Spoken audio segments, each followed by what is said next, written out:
Welcome to the Intentional Encourager podcast, where each episode brings you compelling conversations and stories designed to entertain, enlighten, and encourage. And now here's your host, Brian Sexton.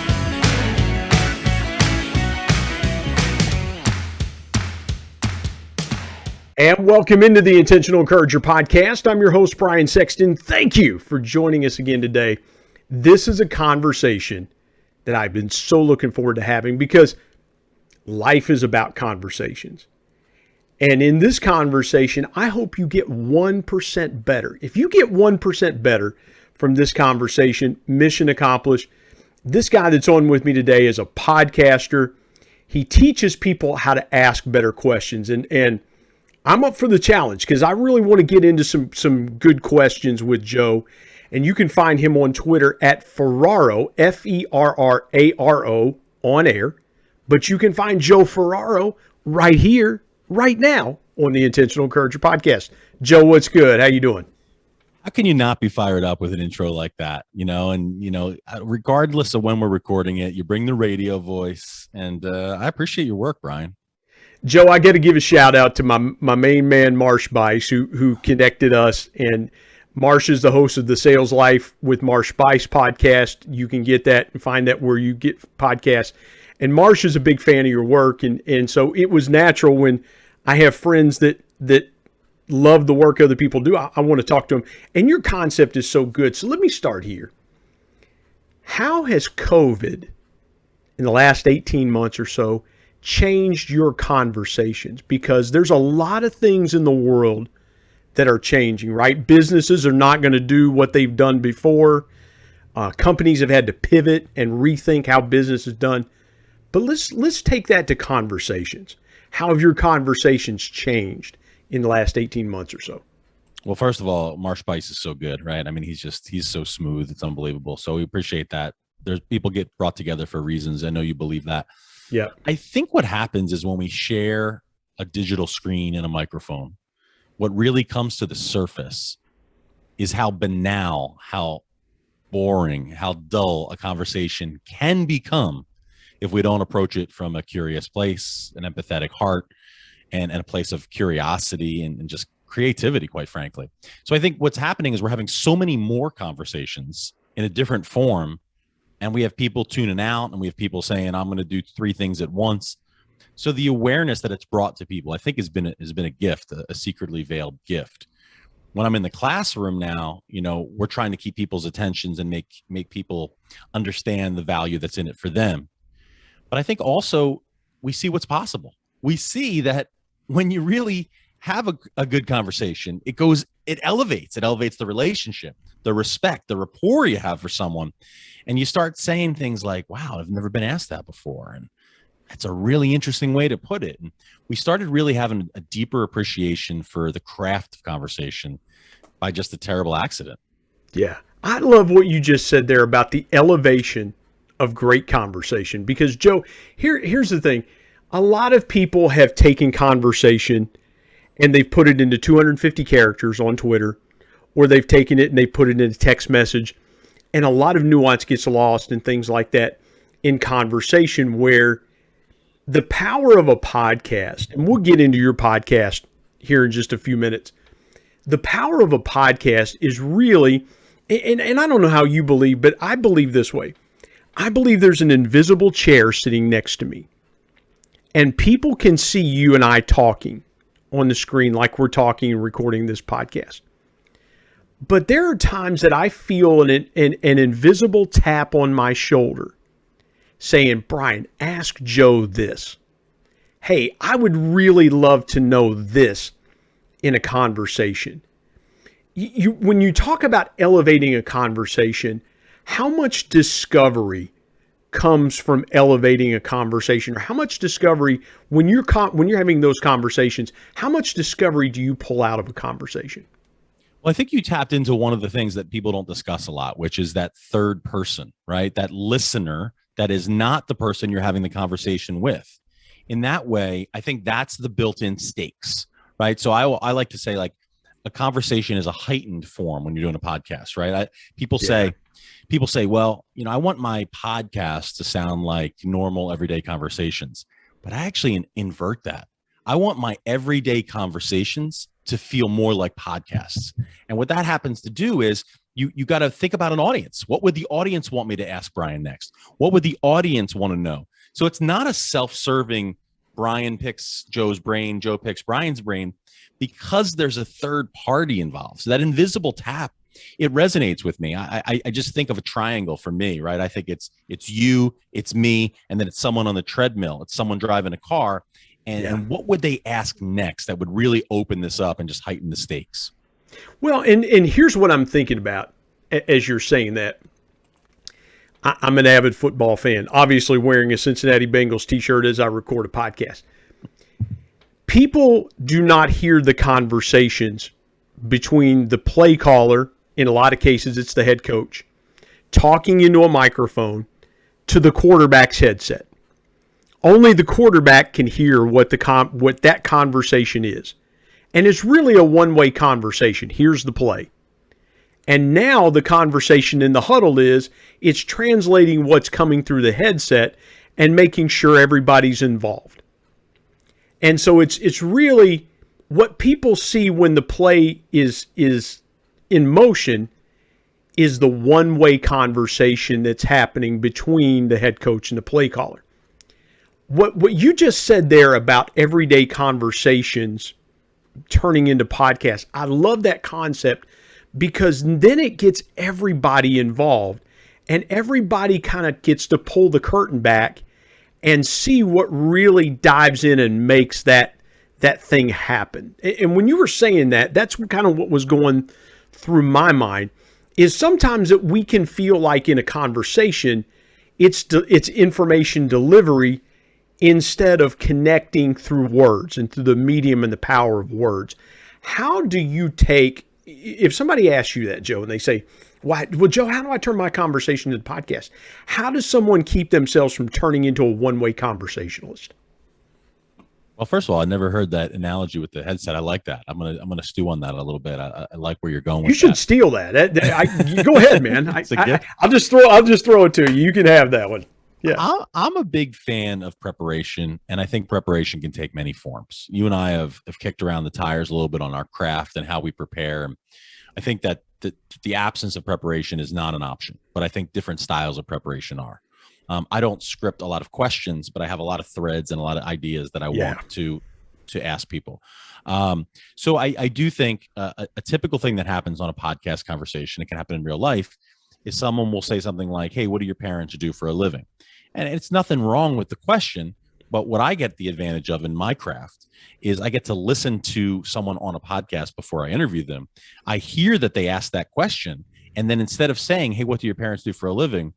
I can say, hey, I know your mom was a teacher and that had to have an impact on you. What was the lesson that really she taught? So I kind of skip the line is how I think about it. I get a freebie is what I call it, right? I get a free question. I only get a finite amount of time with my guest. So if I can skip the line, if I can get a freebie, now we just get a level deeper just by definition, right? I think that might make sense for people. It's a simplistic example, but if you can just go one level deeper without having to ask, all of a sudden you're on a different layer, if you would, on the conversation. And I think that can transfer over into everyday life, right? The listening skills. You overheard someone say something somewhere else that they don't remember speaking about. And now all of a sudden you've bought yourself rapport by just actively listening and caring. Yeah. I love what you said there about going one level deeper in conversation, because everybody feels like there are times, Joe, that people kind of overcomplicate conversation. You know, people will say, well, you have to actively listen. You have to this and that. For me, I can hear what you're saying because I'm taking it in. I'm letting that conversation come in instead of going, well, I have to make sure. It's almost like a checklist. Like some people will take a checklist and they'll say, well, I have to make sure I'm active listening. I have to make sure I'm making eye contact. I have to make sure I'm doing this. And for me, those things are a little more natural. I had to train myself how to make eye contact, but I'm trying to take in, and I'm taking notes as well, because I want to take that in and then go, well, Joe, I'll expound a little bit on that. Or, tell me a little bit more about that. And Joe, I feel like people miss it sometimes. I feel like I feel like people are internally checking boxes to make sure they're doing everything right in conversation, except being an active part of the conversation. Yeah, I think there's an exercise there for people, right? Having a conversation with someone that you might record and having no notes and no paper and maybe one question and just seeing where it goes.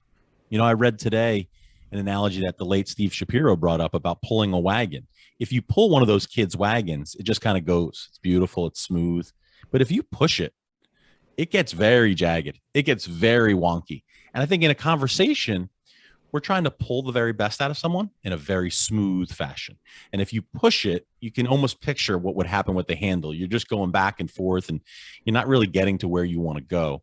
So that was an analogy that I wanted to offer people today. And I think there is something about just being receptive, that listening exercise that comes to mind where you wait 10 seconds before you respond. You can't do that on a podcast. We respect people's time too much. But if you imagine I say something in a conversation as an exercise and the recipient doesn't respond for 10 seconds, it'll feel like an eternity. Yeah. But what it does is gives you this freedom to say, I have a lot of creativity of where I might want to go next. Yeah. Well, and again, going back to that football analogy, a lot of people think that a wide receiver catches the ball with their hands. But if you can't see what you're about to catch, or I was watching a play as we record this, I was watching a play Sunday in the Bengals game. It was an out pattern. Joe Burrow threw a pass to T. Higgins. T. Higgins turned his body before he caught the pass. And so he dropped the ball. It's an easy catch. But he was thinking about making the football move before he actually secured possession of the ball. And that's where catching the football comes with your eyes first and then getting your hands in play. And I think a lot of people, Joe, I believe a lot of people when they're having conversations, they want to think about, okay, I've got to catch this, or instead of going, okay, what do I see in this piece of conversation that's going to help me build the rapport like you talked about, or get that freebie. I love that, getting that free question. Let me go here for just a second before we take a break.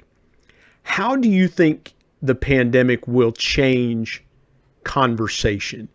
Because it feels like to me that everybody has a different experience and everybody has had different experiences through these things. But are we really having good, constructive conversations from it and the experiences that we've had around it? What do you kind of put your crystal ball in front of you? How do you see conversations changing after everything is said and done? My hope is that we embrace the power of conversation, particularly as it relates to a little bit of novelty. And I don't mean novelty store knockoffs. I mean, there's only so many times you can rehash the same old story. You know, it's kind of why I shy away from asking people, why did you write this book? It's a nice question I'd love to ask, but the reality is, you know, every author who's written a book has a story of why they wrote the book, and they're going to just regurgitate that story. So I want to get to a deeper place. I want to lean towards novelty. I want to ask, what did your wife say when you got the advance? I want to say, what was the hardest chapter to write? What was the one that surprised you, it came out of the pen easily? I want to ask novel questions. So when we see someone in our everyday lives and we're trying to encourage them, I just don't know how far we get with, how's it going? I understand as a starting point. I'm not saying you got to get into the real deep part early, but for crying out loud, can't we embrace the short time we have on this earth by really asking questions from a place of curiosity that will awaken something within the person? Yeah. Sort of like when you paint your room and you hit a muscle in the back. You're like, I didn't even know I had a muscle behind my left shoulder. It's kind of feels good, but wow, I didn't work it out for a while. That's what I want the conversation to feel like. Like no one asks me that. No one ever asks me that. Let's talk about that. It's a new, novel, and really creative way to approach it. So that's what I hope comes out of this is let's value each other's time by having damn good conversations. Well, and to your point, and selfishly, it's something I like to do as well too. I'm looking for those 2 or 3 V8 moments with that guest that I can ask a question and they can go, man, I never thought about that before. And I'm sure you've had this. Like, you'll have somebody that'll say, I've never told that in conversation, or I've never said that on a podcast. You could interview somebody, you could have a conversation with somebody that has done 1,000 podcasts. And it's perfect, man, when you hit that question that somebody goes, man, I've never talked about that. Or they'll say, I don't know why I'm going here with you, but you brought it up, so I'm going here. I love that, man.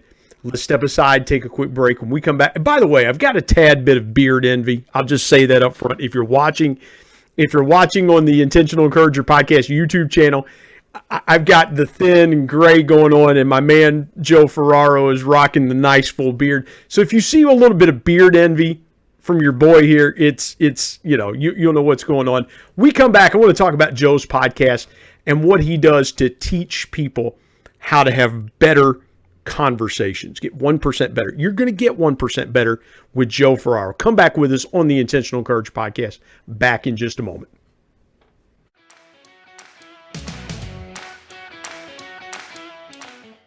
Hey everybody, Brian Sexton here. I want to tell you about our sponsor, SEO National. SEO stands for Search Engine Optimization. Now, what's that, you might say? Well, Search Engine Optimization helps you show up higher on search engines in front of paying customers for words that you as a business owner can monetize. What a great concept. SEO National is owned by my good buddy Damon Burton, who's been a guest here on the Intentional Encourager podcast. Not only has Damon and his team worked with businesses of all sizes, from e-commerce startups to NBA teams and Shark Tank featured businesses, but more importantly, Damon and his team are about transparency, trust, and providing lifetime value. So much so that he still has his first customers after opening SEO National 14 years ago. Let me give you some intentional encouragement and call Damon and his team today at 855-736-6285 or go to www.seonational.com and get a free quote.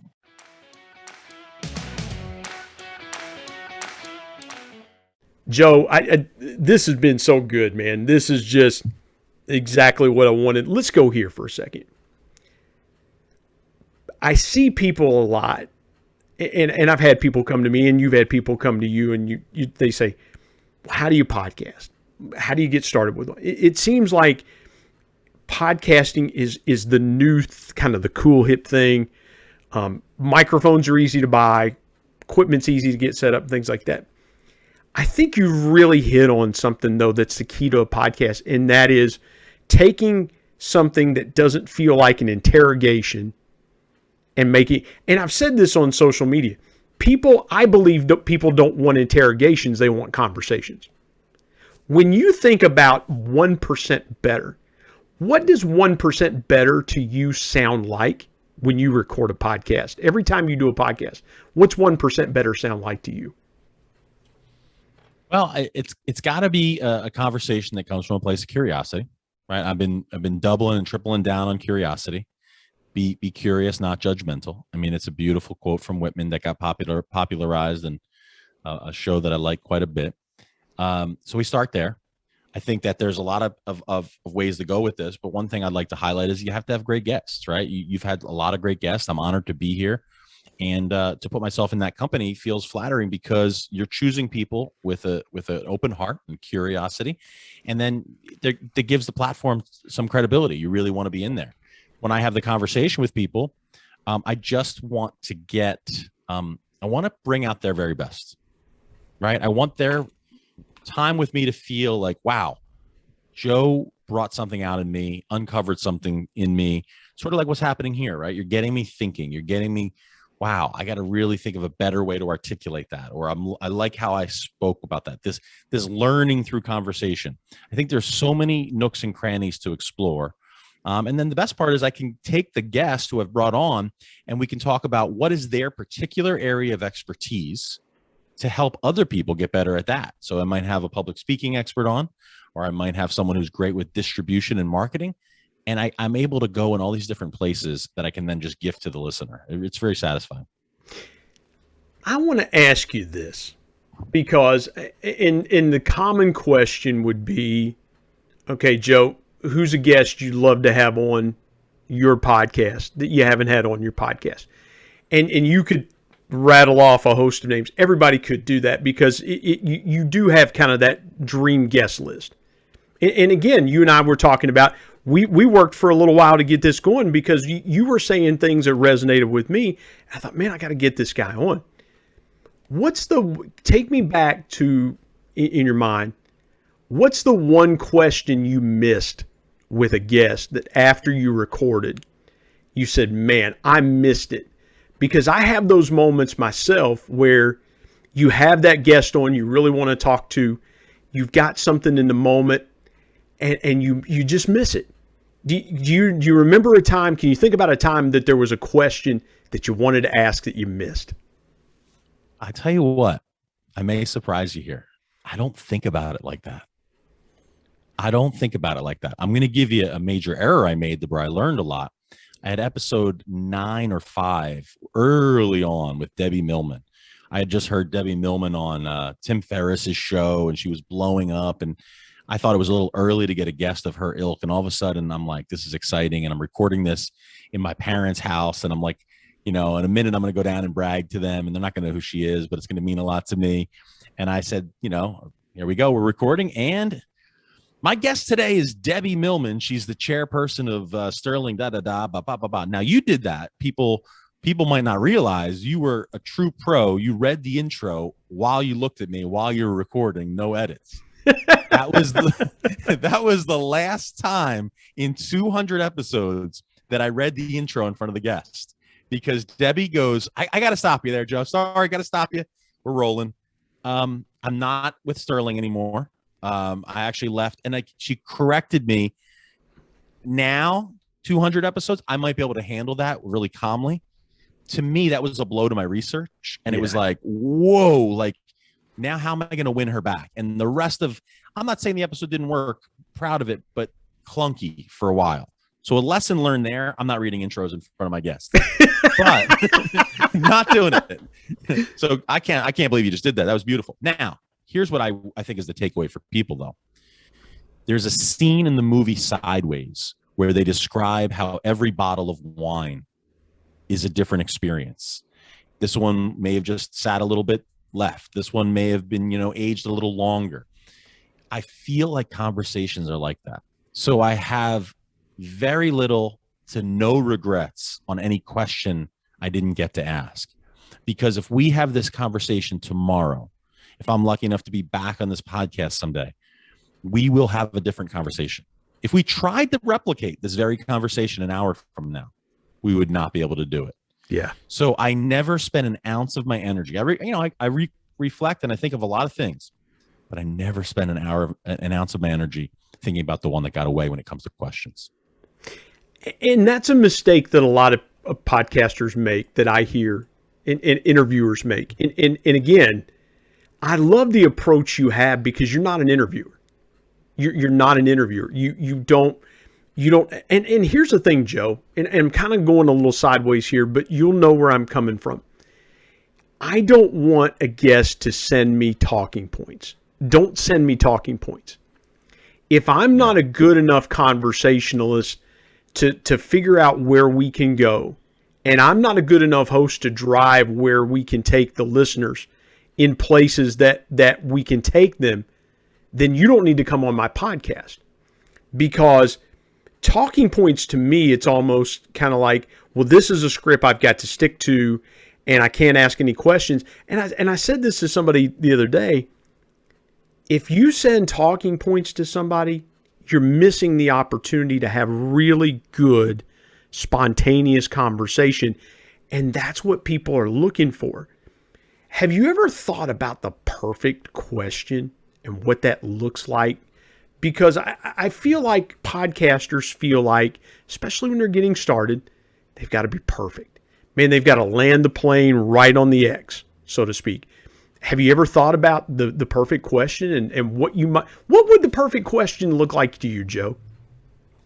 The perfect question, I don't know what it would look like, but you know what it would sound like, right? You would have the voice change. I guess I do know what it would look like. It's a twinkle in the eye. It's looking up and to the left. It's a voice inflection change. It's the person gets super excited about answering it. It's like when you frame it like that, Brian, I'm not actually thinking about it like the perfect question, meaning it's the best question ever. But actually, I'm looking at what you said, literally, the perfect question in the right time.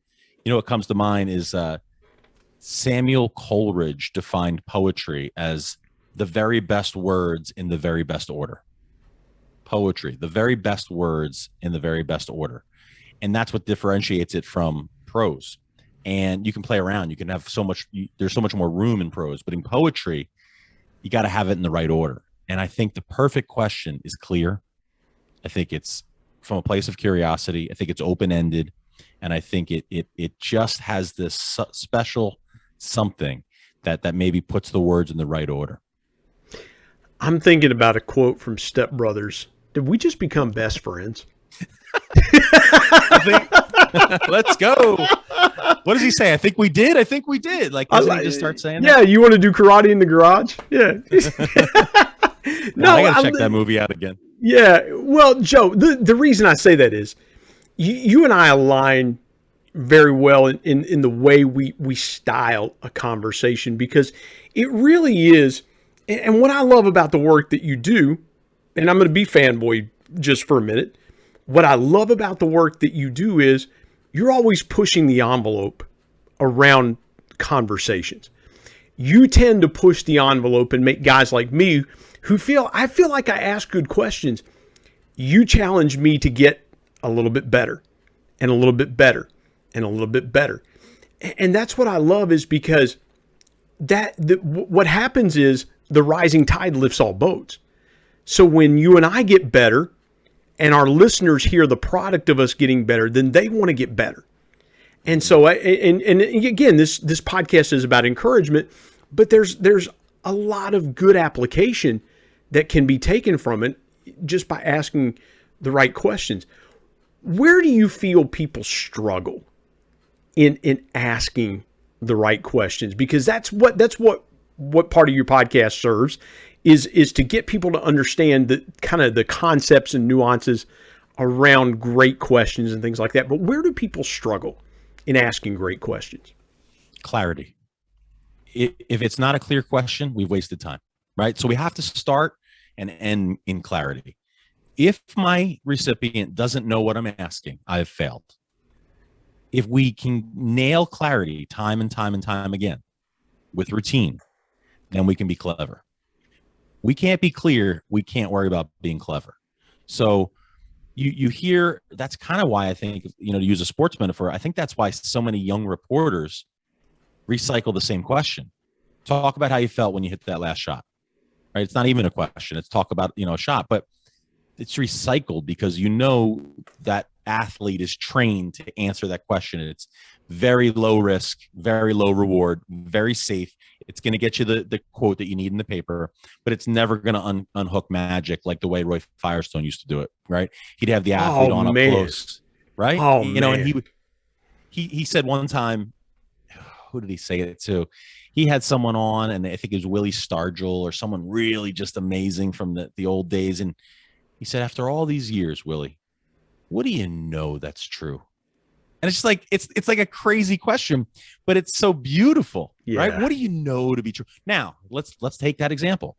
If you're an opening podcaster and you're just getting your feet wet, you're going to really have a lot of problems if you go to that question, because it's not clear. It's only clear in the hands of a master like Roy, because he's earned the clarity. He's built up to it. Who's had thousands of those conversations and knows how to read a guest, and knows how to, when he's sitting 3 feet across the table from them, to know where that guest can see the wheels turning in the mind, can see what that guest is. I'm glad. Let's go there for a second. You've opened it up. Let's go there. Yeah. It infuriates me. And I said this in a tweet the other day. I didn't want to hear the Bengals press conference post-game, because they were going to ask, the majority of the Cincinnati media asked the dumbest questions in the world. And I have a good friend of mine that's been on this podcast that covers the Carolina Panthers. And I've known him for 30 years. I've seen his press conference. He asked really good questions. It's the difference of trying to get in to ask a question because your boss says, well, why am I sending you to this presser if you're not asking any questions? Or sitting back and waiting for the right question to ask. That isn't, hey, why did you call a run on 4th and 2? Maybe that question would be better asked of, hey, look, in typical late game situations, that's a pretty conservative call to make on 4th and 2, as you well know. What did you see in that moment that caused you to check to the run play? What were you trying to, other than a first down, was there some advantage you were trying to gain by doing that? And I love what you said there because the questions seem to be so generic. You're like, my goodness, I could ask a better question. Give me Zoom access. Let me ask a question. And you mentioned Firestone. Roy Firestone is a legendary interviewer in the world of sports. He had a knack of just being able to ask that beautiful question like you just said and just really get it dialed in. And Joe, I've said this, and forgive me for a long-winded spot here in the conversation. I've always thought if I had 30 minutes to sit down with Tiger Woods, I'd spend about 5 talking golf. Yeah, I would want to know, hey, Tiger, you grew up a basketball fan. What basketball players influenced the way you play the game of golf? Hey, Tiger, tell me, you're a Stanford football fan. What's your relationship like with Coach Shaw? What can you learn from a guy like David Shaw? See if I could jump in. See how you said that you're a Stanford fan and you knew that it's a basic level of research. You're not going to win a Nobel for uncovering the Stanford ties. Yeah. But what you would get from someone who's a little greener, they would say, what's your favorite college team? And you would lose credibility in his eyes, and you wouldn't get that because you're only getting a finite amount of time. We've said it before. Yeah. So you got the freebie, right? You threw in the knowledge. It's a technique I teach some of my coaching clients. Preface then question. Sometimes it's preface question. You go, you're a lifelong Stanford fan. You've seen hundreds of athletes, and I know you study greatness. Who's the basketball player that influenced your golf? Boom. You hit them with boom, preface, question. And it shows credibility. It doesn't waste anybody's time. It's not grandiose, and you're on to the next thing. Beautiful answer coming your way from that. And he talks about golf 95% of the time. Most of those guys, Joe, I would think are dying for somebody to ask them something else. Yeah, rock stars always want to talk about sports. Athletes always want to talk about music. Yeah. You go those routes. Yeah, athletes want to be rappers and rappers want to be athletes. Yeah, that's exactly right. Man, this has been beautiful conversation. When we come back, I want to get into Joe's story. I want to peel this onion back a little bit deeper and let you see the guy behind the questions. I'm talking to podcaster Joe Ferraro, my friend, and I want you to come back. We're going to have more great conversation here on the Intentional Encourager podcast. Back in just a moment.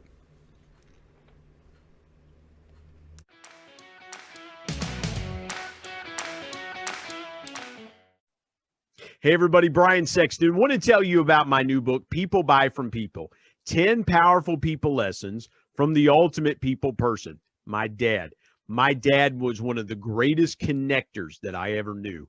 And he shared with me 10 connecting principles that I have used throughout my 25-year sales and sales management, customer engagement, and leadership career that I'm passing along to you.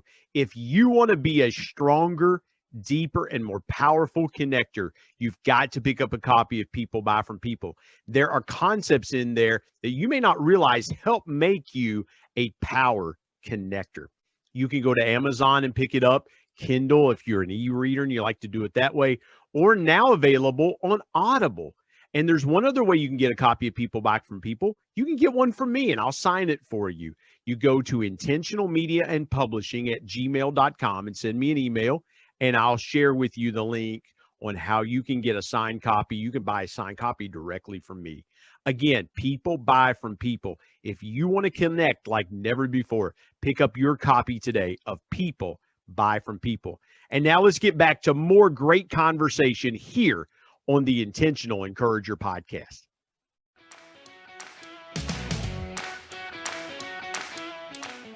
Joe, let's settle in and tell your story now. And I want you to just take as much room and expanse as you want to and go as far back as you want to and tell your story, some challenges that you've overcome. And I'll jump in with questions, but I just want to tell your story. Well, that's very kind of you to open the mic there. I love to give candor and full-heartedness to the Intentional Encourager podcast audience. And I'll just start with where I'm at today. It's my 23rd year in the classroom as a teacher. And we got the news today that we had lost one of our former students.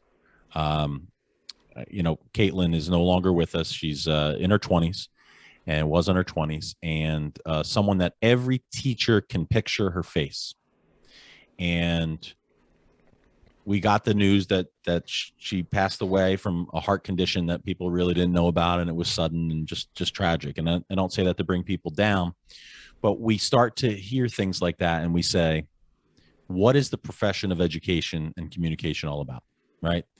What are we doing if we're so hell-bent on our curriculum that we can't have relationships and we can't have moments of genuine connection?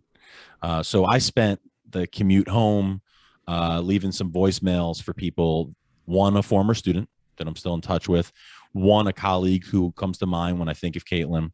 One, my wife, and just sharing memories of this extraordinary person who would come back for alumni events, who we can recite things that she said and wrote. And we're not painting a picture of the valedictorian, once in a lifetime skill academic person. We're painting the portrait of a human being that is at the center of our work. Joe, what was her impact on you? I didn't mean to interrupt you, but I've got to pull that out, because if you're watching on YouTube, I can see the emotion on your face. It's very palpable.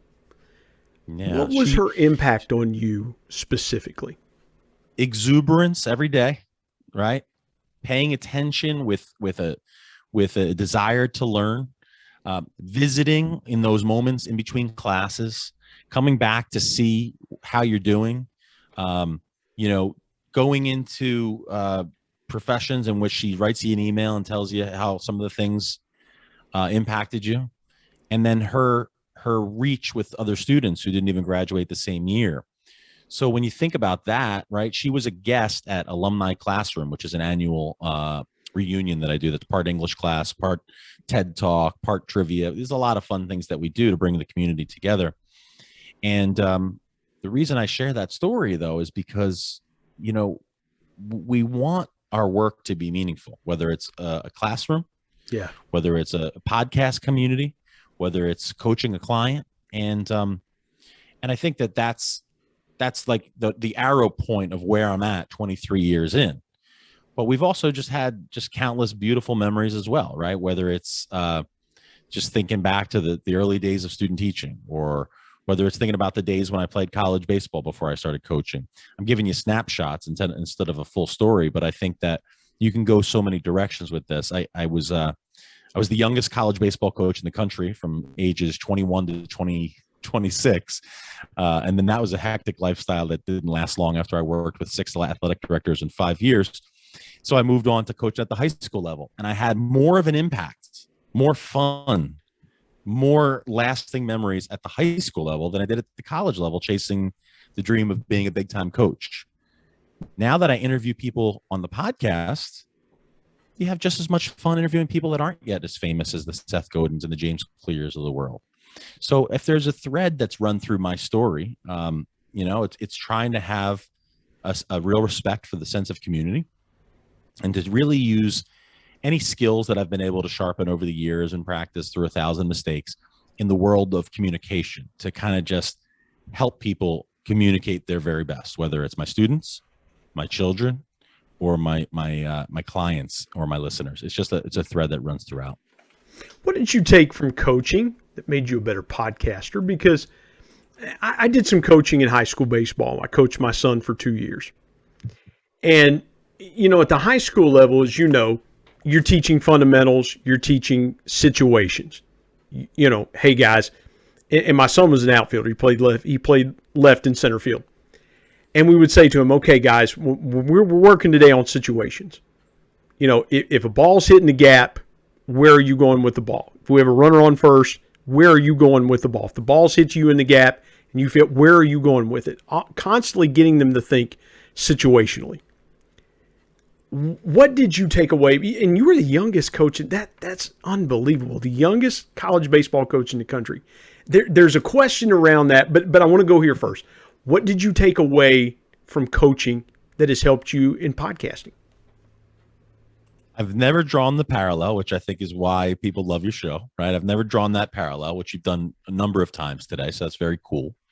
I think you pointed me in the direction of this head on the swivel mentality, right? When you're coaching, you're managing 20 players, student athletes, and you're trying to keep the parents informed, and you're trying to keep the community up to date, and you're trying to win a game. You're trying to teach a lesson. You're trying not to hurt feelings. You want to be respectful to the umpire. Sometimes a podcast can feel that way. It's like, all right, I want to go to break, and I want to make sure that I get, I have enough water and all the things behind the scenes that we never really know and people don't realize. Like, and how do I distribute it now? And who do I send this to? And who do I invite? So I think it's that multitasking, phenomenon that no one really likes, but it becomes a necessity. I also think there's a delineation to make where you think, like, with coaching, you can't get too curious in the moment, whereas all that has to happen beforehand. Whereas on a podcast, we can just, as we've outlined here, we can just kind of settle in and ask that question. There's something on my mind and I want to know what you meant by that. In coaching, if it's a game day specifically, there's so much go that it kind of mirrors the putting the podcast out. And I think there's some delineation there. You've got the wheels turning right here. Okay, so let's go here for a second. Because I grew up old school baseball, late 70s, early 80s, that mid 80s, that's my wheelhouse. And back then, managers would quote unquote, in air quotes, and for those listening and not watching, in air quotes, they would play hunches. They would say, okay, it's late in the game. There's a tough left. You mentioned Willie Stargell, one of the greatest left-handed power hitters in the history of baseball. And in the late 70s, the quote unquote right play was late in the game, runners on base, you bring in your best left-hander out of the bullpen, lefty on lefty. Even though Willie Stargell could hit lefties. Back then, the conventional wisdom was, in that situation, lefty on lefty, late in the game. Now, Joe, we've got all this analytics and we've got all this data-driven. So a lot of times a manager will substitute a left-handed pitcher out and bring in a tough right-handed pitcher because the analytics say this guy doesn't hit the righty in these situations as well as he might hit the lefty that you've got in the game. So it's the exact opposite of the way we've grown up around the game of baseball. When you think about your time coaching, were there some things that you had to you mentioned the head on the swivel, and that's a great analogy. Were there things that you had to turn differently in your mind from how you grew up playing and how you were managed yourself? Were there things that you had to nuance to kind of make things work the way you wanted them to? Yeah, you just pulled out a story I hadn't thought of in a long time. In my public speaking class, I have the youngest sibling of a former baseball player who is either now engaged or married. And I'll never forget it, but I did forget it for a little while there. I had to pull one of my favorite kids to get to him. It was a bases loaded spot in a junior varsity tournament at Harrison. And one of my favorite players was up and he was struggling and he's a lefty. And there's a righty on the mound, perfectly Willie Stargell right here. And I said to myself, I got to bring in Rich. I know he hasn't been hitting, but he'll find a way here. Rich comes in. My player that I just always go to bat for has to come out. I know I'm going to have to talk to him after the game. Rich hits a double down the right field line, opposite field. In my mind's eye, it was a laser beam. It was probably off the knuckles over the first baseman's head. Yeah, just one of those wounded ducks that just lands perfectly. I'm waving him like my arm's almost dislocating. I'm waving everybody and their cousin home. 2 or 3 runs score. Rich is jumping around like a maniac on first. Doesn't even get the second. I'm like, Rich, we got to pick up the extra base, but we'll get to that later. 3-run double, but he stops it. Anyway, hunch. That's a hunch. There's no data. It's JV. The kid, the kid might not. The pitcher is probably an insurance salesman today. There's no baseball future. Hey, we had a kid. Kids. I got to tell you this. We had a kid that hit a home run. It was my last year coaching, my son's senior year. We had a kid hit a ball to left center field, and we were playing in this municipal park kind of thing where the fence was kind of like this wooden kind of rickety. It wouldn't have served as a great fence. And so the kid hits the ball, and I'm thinking to myself, that's gone. That's got to be gone. And so the outfielder goes out there, and our kid stops at second base, and the umpire goes, "What's ground rule double?" And no kidding, the left fielder goes, "Mr. Umpire, that ball went over the fence." And so the ump immediately goes, "Home run." And our kid that's standing on second base goes, I've seen everything." And in this same game, Joe, so it's a Christian school. Two Christian schools were playing. The coach comes to us and he says, "Hey, we've got a kid that wants to get in at bat. We'd love to get him on base. If you guys can intentionally walk him or something like that." And so we had this worked out before the game. And really neat kid. He was a special needs kid, but he had done so much for that team. All the coach wanted to do is just get him in at bat, get him on base. Our kid's working on a no-hitter and accidentally drills this little kid in the back. Come on, throw him out of the game. In the same game, we have a kid on the other team that says, "No, it was a home run." And then we're trying to get a kid on base, and our pitcher accidentally hits him in the back. Oh, that kid still tells that story at the local tavern. Oh yeah, and forgive me for jumping in there, but you have those moments when you think about coaching. And now I want to go here for a second. Take me through some of the pressure of being the youngest college baseball coach in the country and trying to get a program going in the right direction. It's a lot like podcasting because you do a lot of work on the front end that nobody sees.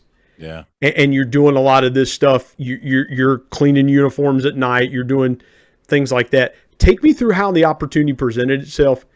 And then what was one takeaway that you took from that whole experience that you go, "Man, as long as I live, I'll have that from that part of my life"? Well, there's a lot of them. I can give you a snapshot to say this. I coached there from 1999 to 2004, and the coach who succeeded me is still the coach there. Wow. So I got to give that guy credit. He obviously found his niche, right? Yeah. I've gone on to do a podcast, 23 years in the classroom, coached JV, coached varsity at different places, built other programs. Right now, I'm not doing any baseball coaching by choice so that I can focus on things like this, a different form of coaching. But that's a beautiful thing. Now, one of my former players just turned 21, and he is at the college where I formerly coached, playing for that player. So there's all these links, right? These links in this chain that we're all working through. I think that's just beautiful. I will say, and this is the risk of opening up an entire different side part of the conversation, but I just always feel obliged to tell people this. When I started, I was 21, and I had a junior on the roster, right-handed pitcher, 41 years old. Why doesn't that surprise me, man? I just wish, if I have a regret, I wish the internet was in full swing because we would have broke the internet. I was 41 years old. Brian, he was 41 years old. I was 21. Brian, I'm 43 today. Today, in my 23rd year teaching, I stopped coaching in 2004. He was my age now playing for me. It doesn't even, like, that's a Back to the Future space-time continuum problem. Like, it doesn't make sense. Did you coach Satchel Paige? Is that the guy you coached? He was a junior. He threw 91 innings in a 26-game season the year before I got there. And he was a great human being. Not the most skilled athlete, as you might imagine, but he wanted to bat, he wanted to hit, he wanted to pitch, he wanted to run, he wanted to do it all. I'm sure he knew something about life that I didn't know back then. Kind of that idea of sucking the marrow out of every day, right? Carpe diem. So I look back now and I respect the heck out of him. But then I was trying to change a culture. And when you try to change a culture, it's hard not to ruffle feathers in a competitive sport. And I think maybe I went too far at times. I was intense. I was a yeller at times, and I've mellowed out a lot. In some ways, my last year coaching baseball, I was a much better coach. And in some ways, I was a weaker coach because I was so patient. I was so deferential. I was so open-minded to kids' issues and problems that they were having, that I was trying to treat the whole child. So it's a pendulum, and it's hard. And I have more respect today for parents and coaches than I ever had when I was doing it. And I think it's incredible. Well, Joe, here's the thing. A lot of people, and we've seen this, they talk about a guy that's a player's manager or player's coach, and it's code for this guy lets us do what we want to do. This guy lets us basically police ourselves. While I don't think there's a lot of things wrong with that, especially if you've got, in the high school ranks, if you've got a lot of juniors and seniors that are mature, that you can roll the balls and bats out there, and they'll get started with warm-ups. They know how to they know how to hit to where you want them to hit, run the bases. That's great. But you still need to give some guidance there. And a lot of times we can get caught up in saying, well, if we just let them play, we just let them play, they'll figure. But the problem is, a lot of times if we just let them play, they'll do what they want to do. Yeah. With a 3-0 count, they'll swing for the fences instead of making that pitcher throw a strike. Like, 3-0, man, he's going to throw me a strike and then just swing from the heels instead of being disciplined and things like that. I want to pivot here for just a minute and be respectful of your time. And man, I've loved this conversation. Yeah, me too. Thank you. No, thank you, man. And I want you to take me through the biggest obstacle that you faced in life and the lesson that you learned from it. Because again, man, we could talk about obstacles that people have gone through the last 18 months. You mentioned the student that you lost, and our condolences to that young lady and her family. Because again, that is tragic no matter the age and things like that. But a quick aside there, I wanted to mention that. But take me through the biggest obstacle that you've been through.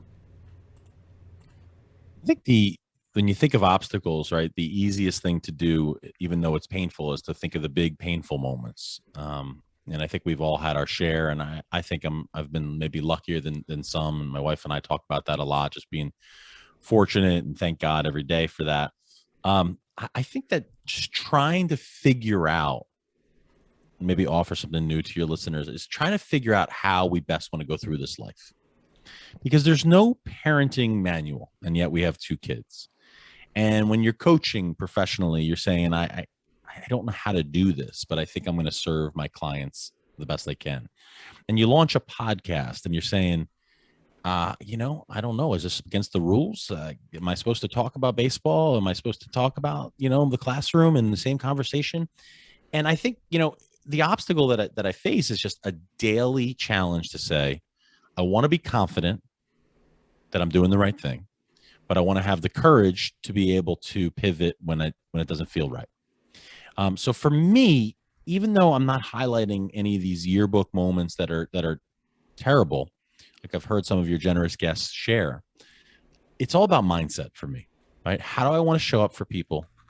How do I want to make sure I'm available as a dad and as a partner, and still chase professional goals, right? There's no work-life balance, but we can search for trade-offs. We can search for that seesaw going down on one end. And I could talk about this for a long time, but I'll summarize it by saying that daily reckoning where you're like, hey, am I doing the right thing? Is this enough? And maybe you finally pulled it out of me there at the end, which is, I'll end with this anecdote. I was at a barbecue for a staff member years ago, and this gentleman was close to retirement, and he said, well, I'm looking at your calendar. It looks like you're about halfway to your career being over as a teacher. And whether or not I'll retire when the time comes is another story. But yeah. He said, let me ask you an exercise. If you went up today and gave a speech about your career being over, what would you think about? What would you regret? What would you? And I said, I don't know if I've done enough. I just don't know if I've done enough. I have people come back for reunions, but I don't know if it's enough, Brian. So, maybe that's the answer. Maybe it's, doing the best we can and just wondering if it's enough. That's a big obstacle. No, and I love what you said there, and where you took the conversation, because again, people, and thank you for that, because people have said, well, I've overcome cancer, I've overcome divorce, I've overcome this and that. And Joe, you've really hit on something pretty deep there, is not knowing, and this is the note that I wrote down, not knowing if you've done enough, right? Not knowing if at the end, when life finally stops and it's over, like again, like that young lady that you talked about, nobody had any idea that life for her would end in her mid-20s. But then thinking, okay, have you done enough? And Joe, that's something that I struggled with, because when my dad passed away, it was a struggle for me and my son was 12 at the time. He's 21 now. I had to say to myself, man, I don't know how much time I've got, so I've got to pour as much into him as I can. And he stepped me back one day and he said, man, you're freaking me out, because you're making me think you're going to drop dead tomorrow. And I was like, I don't know when I'm going to go. And I was trying to make sure he had enough, right? Yeah. Hey, I have similar conversations with my 11-year-old. And for a moment, he said the same thing, Brian. He says, well, why don't we talking about it? I don't want you thinking about it. I said, well, no, but I'm approaching it differently. And I'm lucky enough to still have my father, but I'm just a much more emotional guy. I'm a much more open communicator than my dad. So when I talked to my son at 11, I said, look, I know this is going to sound morbid, but I just want you to know that if you don't see me tomorrow, I know you know what to do. I know you'll never need to worry how much I loved you. And we tell each other every day. And I genuinely think, and I hope I have 100 years left, but I genuinely think he gets that at 11 years old. I think he gets. Now, my daughter at 8, I don't think she gets it yet. Yeah, and I love you there, Charlie. But my son Joey, he gets it, and it sounds morbid to people listening, but if we've touched on a thread at all during this conversation, I gotta believe it's that we're trying to embrace everything we have. We're trying to give to people. We're trying to fill our own buckets when we can. And I think it's a very, very valuable exercise to say, do we do enough? But we got to keep moving forward. Oh, absolutely. Joe, man, I would be remiss if we didn't end this conversation this way. Take me through your biggest piece of intentional encouragement that you've got for folks today. Let's go right to questions, right? Like, you're going to get off this podcast and you're going to have a chance to talk to the next human being that you talk to. And I'm wondering, how will you make it count? And I don't mean pressure. I don't put pressure on yourself, but you're going to open the conversation with a question, most likely. And it's going to probably maybe be a small talk question. How you doing? How's your day? Just shift it. Just go, instead of how was your day, what was the highlight of your day? Right there. Boom. We talk about 1% better. What was the highlight of your day? And then you're going to sit down with your kids or your spouse at dinner, and you're going to say, what was the biggest thing you messed up today? Because here's what I messed up. And you're going to show vulnerability, and you're going to ask a unique question that's going to provide a great story.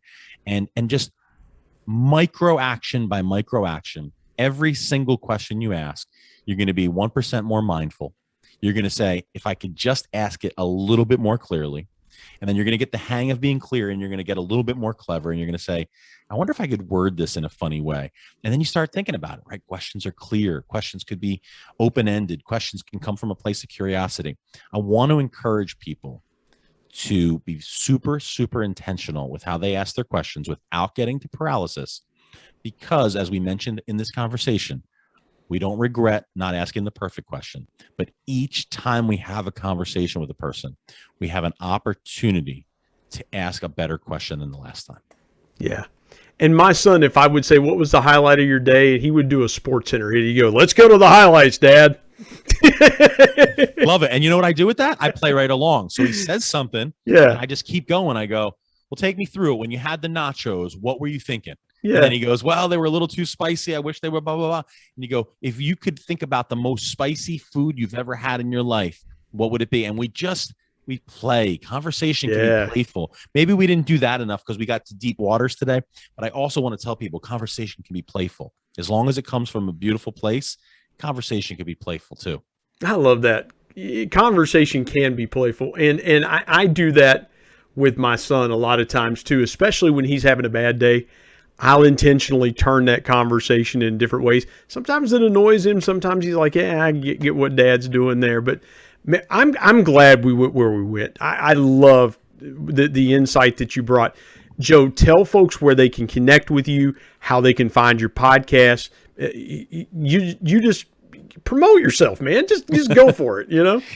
Well, I think if you want to keep the conversation going on Twitter, like you said in the beginning at the top, it's Ferraro on Air. My last name, Ferraro on Air. Named that years ago when I didn't know what I was doing. The other place where I try to keep one-stop shopping is this idea of damngoodconversations.com. And that's the most harsh word I say all the way over there. I always tell people that. I always thought about a darngoodconversations.com spinoff. But the point is, damngoodconversations.com is where I try to house everything, whether you want to have a better conversation or you want me to host a conversation or you want to do some coaching or you want to listen to the podcast. I think that's a great place to find out and dip your toes in. Tons of free content. And I guess the last thing is you'll find the course that I just released there. It's a conversation called Damn Good Questions. It's a course called Damn Good Questions, and it's about all the things we talked about. How do you ask better questions on a daily basis? Man, that's so good. And folks, again, I promised you're going to get 1% better. And in a lot of ways, we've gotten 10% better. And so, Joe Ferraro, man, you're the best. I really appreciate you joining me today on the Intentional Encourager podcast. Thank you, my brother. Thank you.